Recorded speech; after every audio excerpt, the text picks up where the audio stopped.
শুভদৃষ্টির সময় লোকটার মুখ দেখে শিউরে উঠল শিবানী। রোগা কালো চেহারায়, নাকের নিচে আবার মস্ত গোঁফ। লোকটার নাকি 34-35 বছর বয়স। এর মানে শিবানীর থেকে 14-15 বছরের বড়। জুলজুলে চোখে লোকটা তাকিয়ে আছে। ভয়ে চোখ বন্ধ করে ফেলল সে। চারদিকে ভিড়, আলো, ক্যামেরার ঝলকানি, চেঁচামেচি। ভিড়ের মধ্যে থেকেই কোনো রসিক দেওরের রসিকতা উড়ে এলো।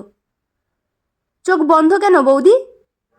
দাদাকে দেখে নাও ভালো করে, নাকি পছন্দ হয়নি? হাসির রোল পড়ল একটা। শিবানীর বুক ঠেলে কান্না উঠে আসতে চাইছে। প্রাণপণে সামলাচ্ছে নিজেকে। মামা যে ভেতরে ভেতরে এভাবে ওকে দূর করে দেবার মতলব এঁটেছিলেন বুঝতেই পারেনি। হঠাৎ করেই বিয়েটা ঠিক করে ফেললেন কিচ্ছুটি জানতে না দিয়ে। মামার মনে এই মতলব আছে জানতে পারলে আগেই সাবধান হতো। কোথাকার কোন রঞ্জন নিয়োগীর সাথে বিয়েটা তাহলে হতো না। তাও শিবানী চেষ্টা করেছিল প্রতিরোধের। বিয়ের কথা শুনে মামাকে বলেছিল 10 দিন পরেই বিয়ে। কি বলছো মামা? আমি তো এখন বিয়ে করব না। করবি না মানে? সারা জীবন তোকে ঘাড়ে নিয়ে বসে থাকবো নাকি? বড় হয়ে উঠেছিস, সারাদিন একা একা থাকিস, কখন কোন বিপদ ঘটবে, তারপর সারা জীবন আমি অপরাধী হয়ে থাকব। মামা শুকনো মুখে জানিয়েছিলেন। তার মুখের ওপরে আর কথা বলার সাহস ছিল না শিবানীর। মা মারা যাবার পর তার এই মাস্তুতো ভাই নিজের কাছে নিয়ে এসেছিলেন শিবানীকে। 10 বছর বয়স থেকেই মামার কাছে আছে। মামা অটো চালান, সারাদিন ঘরের বাইরে থাকেন। হতেই পারে ভাগ্নিকে একা ঘরে রাখার ঝুঁকি আর নিতে চাইছেন না। শিবানীকে চুপ করে থাকতে দেখে মাথায় হাত রেখে নরম সুরে বলেছিলেন, ভয় পাচ্ছিস? এই মামার ওপর ভরসা নেই? তোকে আমি জলে ভাসিয়ে দেব নাকি? মামাকে ছেড়ে চলে যাবার সময় খুব কাঁদল শিবানী। যতটা না মামার জন্য তার চেয়েও বেশি জিতেনের জন্য। বেচারা জিতেন তো কিছুই জানে না। যখন জানবে শিবানীর বিয়ে হয়ে গেছে তখন কত কষ্ট পাবে সে কথা ভেবেই কান্না পাচ্ছিল। ভয়ে মামাকে জিতেনের কথা একদিনও বলতে পারেনি। মামা জিতেনকে 2 চোখে দেখতে পারেন না। কোন এক পার্টির দাদার হয়ে কাজ করে। মামা বলেন গুন্ডাগিরি করে।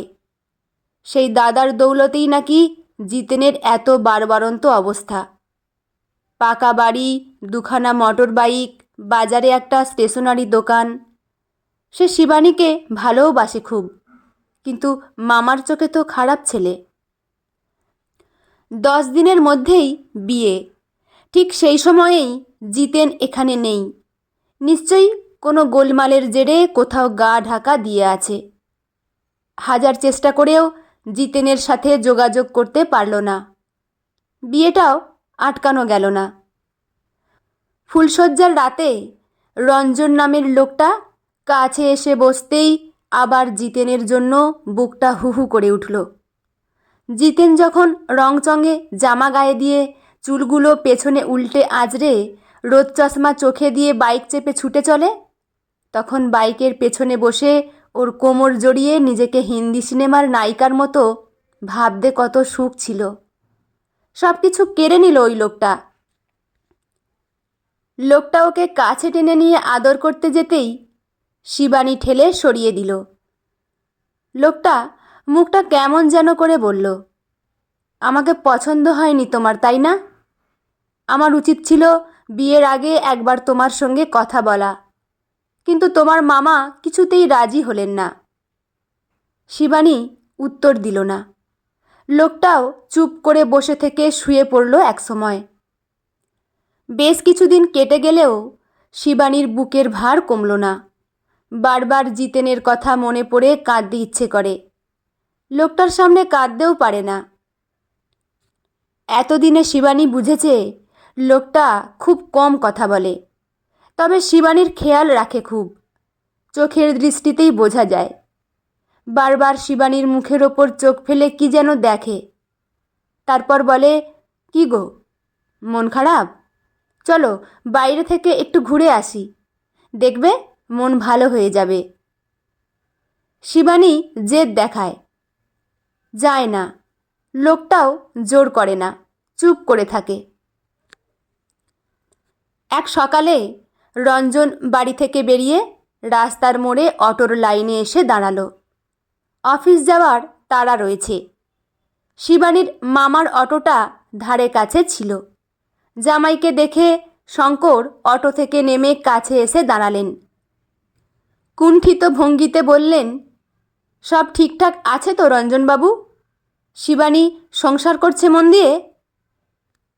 সব ঠিক আছে। আপনি আমাকে রঞ্জনবাবু বলে ডাকবেন না, রঞ্জন বলে ডাকুন, ভালো লাগবে। নিচু হয়ে মামা শ্বশুরের পা ছুঁল রঞ্জন। শঙ্কর হাসি মুখে তাকিয়ে রইলেন। ভারী ভালো ছেলেটা, প্রথম দেখেই মনে ধরেছিল ওকে। দীর্ঘদিন ধরে অটোতে কত রকম প্যাসেঞ্জার নিয়ে আসা যাওয়া করছেন, কত রকমের লোক দেখেছেন। সেই অভিজ্ঞতায় তার মনে হয়েছিল রঞ্জন বেশ ভালো ছেলে। শিবানীকে নিয়ে বড় চিন্তায় পড়েছিলেন। পাড়ার মাস্তান জিতেনের সঙ্গে জড়িয়ে নিজের সর্বনাশ করতে যাচ্ছিল। বোকা মেয়ে, বুঝতেই পারেনি জিতেনের মতো ছেলেরা কখনো কাউকে ভালোবাসতেই পারে না। পাড়ার লোকের মুখে শুনেছিলেন শিবানীর কীর্তি, তাই ওকে কিচ্ছু না জানিয়ে বিয়েটা ঠিক করে ফেলেছিলেন। নইলে শিবানী পালিয়েও যেতে পারত ছোঁড়াটার সাথে। কিছুদিন বাদে জিতেন ফিরেছে অজ্ঞাতবাস থেকে। এসেই শুনেছে শিবানীর বিয়ে হয়ে গেছে। চোখ দপদপ করছিল ওর রাগে। এত সাহস বুড়োটার, লুকিয়ে বিয়ে দিয়ে দিয়েছে। কীরকম চালাক, টেরও পেতে দেয়নি কাউকে। শিবানীকে খুঁজে বের করবেই সে। তার শিবানী অন্য কারো হয়ে যাবে আর সে দাঁড়িয়ে দাঁড়িয়ে দেখবে? সে হবে না। রাগে দাঁতে দাঁত ঘষে জিতেন। বিকেলের দিকে শিবানী চুপ করে শুয়েছিল বিছানায়। রঞ্জনের ফেরার সময় হয়ে এসেছে। হঠাৎ দরজায় কড়া নাড়ার আওয়াজ। উঠে গিয়ে দরজা খুলে দিয়েই কেঁপে উঠল। জিতেন দাঁড়িয়ে আছে সামনে, হাসছে। এতদিন বাদে জিতেনকে দেখতে পেয়ে শরীর কাঁপছিল শিবানীর। কোনো মতে বলল, তুমি এই বাসা খুঁজে পেলে কি করে? চোখ কান খোলা রাখলেই খুঁজে পাওয়া যায়। এখন বল, তুই কেমন আছিস? ওই শুটকো লোকটার কি কপাল বল, তোর মতো বউ পেয়ে গেছে। মুখ বিকৃত করল জিতেন। শিবানী হাত ধরে টেনে জিতেনকে ঘরে ঢুকিয়ে তাড়াতাড়ি দরজা বন্ধ করে দিল।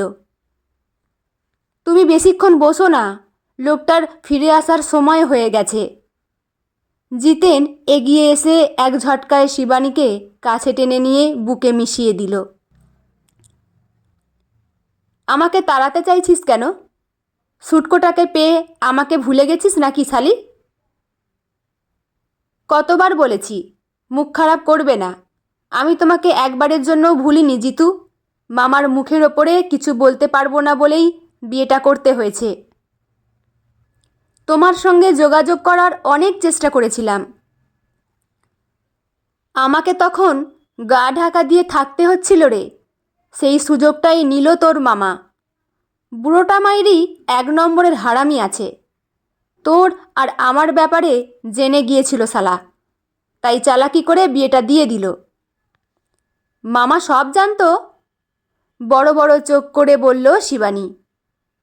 তবে আর বলছি কি, আমি কিন্তু তোকে এখানে থাকতে দেব না। পালিয়ে যাব তোকে নিয়ে। যাবি তো? যাবই তো। এই দিনেরই অপেক্ষা করছিলাম। জিতেনের বুকে মাথা রাখল শিবানী। জিতেন খুশি হয়ে সশব্দে চুমু খেল শিবানীর গালে। তবে এই কথাই রইল, আমি সব ঠিকঠাক করি, তারপর তোকে এখান থেকে নিয়ে যাব। শালা তোর মামা বুড়োটার নাকে ঝামা ঘষে দেবো একেবারে। এখন যাও, লোকটা এসে পড়বে। ধরা পড়ে গেলে সব প্ল্যান বানচাল হয়ে যাবে। বেরিয়ে গেল জিতেন। শিবানীর মন থেকে এতদিনের একটা ভার সরে গেছে এক লহমায়। নিজেকে খুব ফুরফুরে লাগছে। আর কটা দিনের অপেক্ষা, তারপর মুক্তি। কী আনন্দ! রঞ্জন ফিরল একটু পরে, হাতে একটা তেলে ভাজার ঠোঙা। শিবানীকে দেখে খুশি খুশি গলায় বলল, বেগুনি আর আলুর চপ নিয়ে এলাম, গরম গরম ভাজছিল। এবারে চা করি, একসাথে খাবো দুজনে। ঠোঙাটা রেখে বাথরুমে ঢুকল রঞ্জন। শিবানীর এবার লোকটার জন্য খারাপ লাগছে একটু একটু। আর তো বেশি দিন এই লোকটার সাথে থাকবে না। লোকটা কিন্তু বড় ভালো ছিল। শিবানীকে কখনো কোনো কষ্ট দেয়নি, বরং শিবানী লোকটাকে কষ্ট দিয়েছে। এই সংসারের কোনো কাজই সে করে না, ইচ্ছে করেই করে না।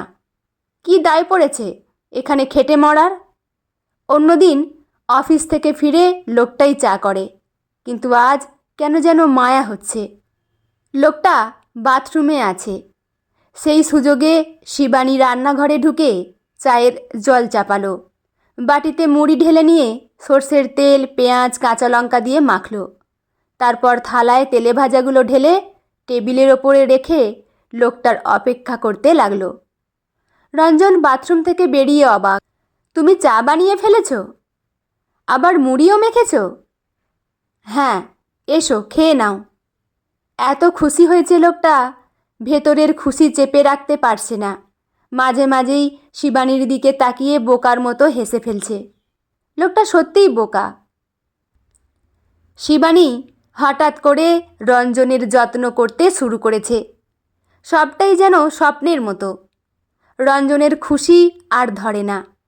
মাঝে মাঝেই চোখে জল চলে আসে।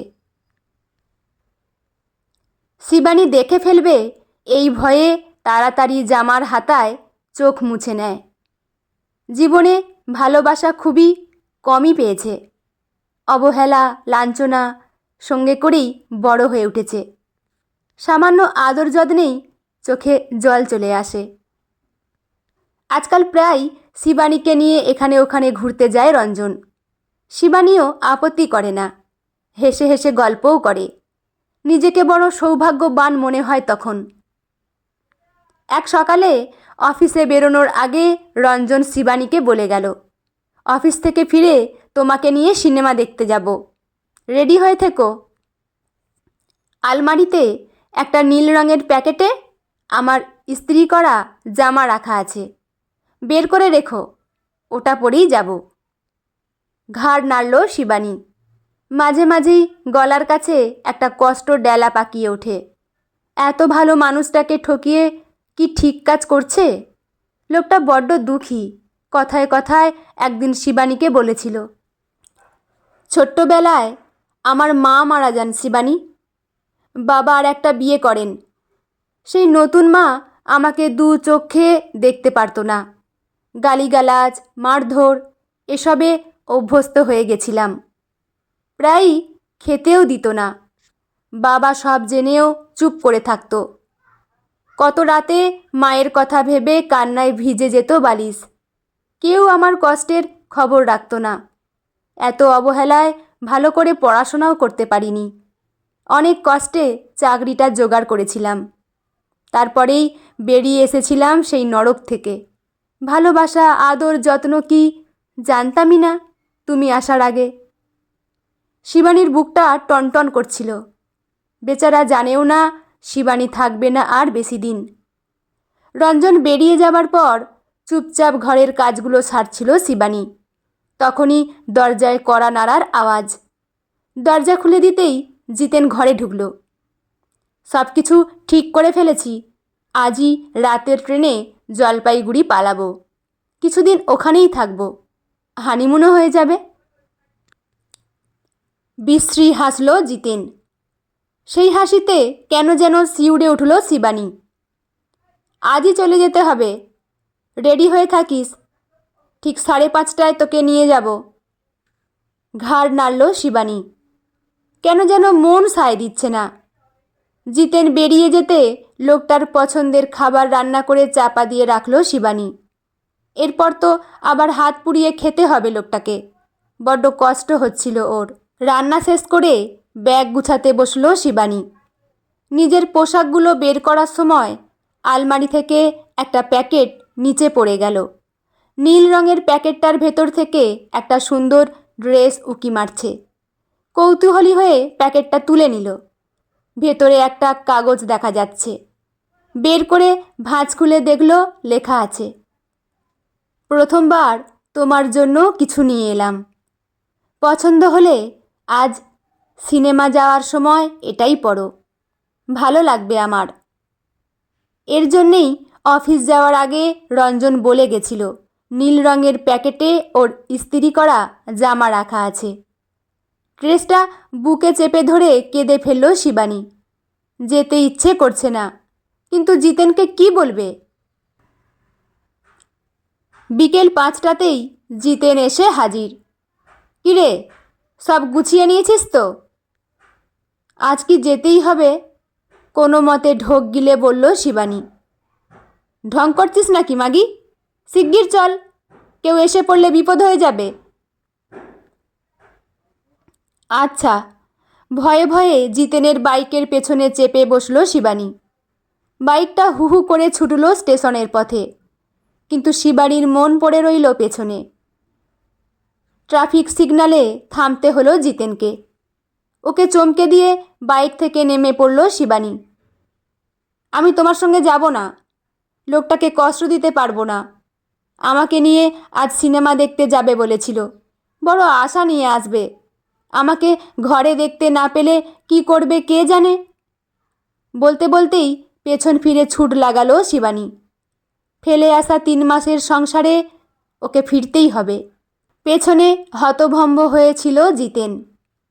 হুঁশ ফিরে পেতে একদলা থুতু ছিটিয়ে দাঁতে দাঁত ঘষে বলল, বেঈমান। বন্ধুরা, গল্পটি এখানেই সমাপ্ত। গল্পটি আপনাদের কেমন লাগলো অবশ্যই কমেন্ট করে জানাবেন। লেখা মাধবী ভট্টাচার্য, পাঠে আমি রিমি। দেখা হচ্ছে পরের কোনো গল্প নিয়ে। ভালো থাকবেন সবাই। ধন্যবাদ।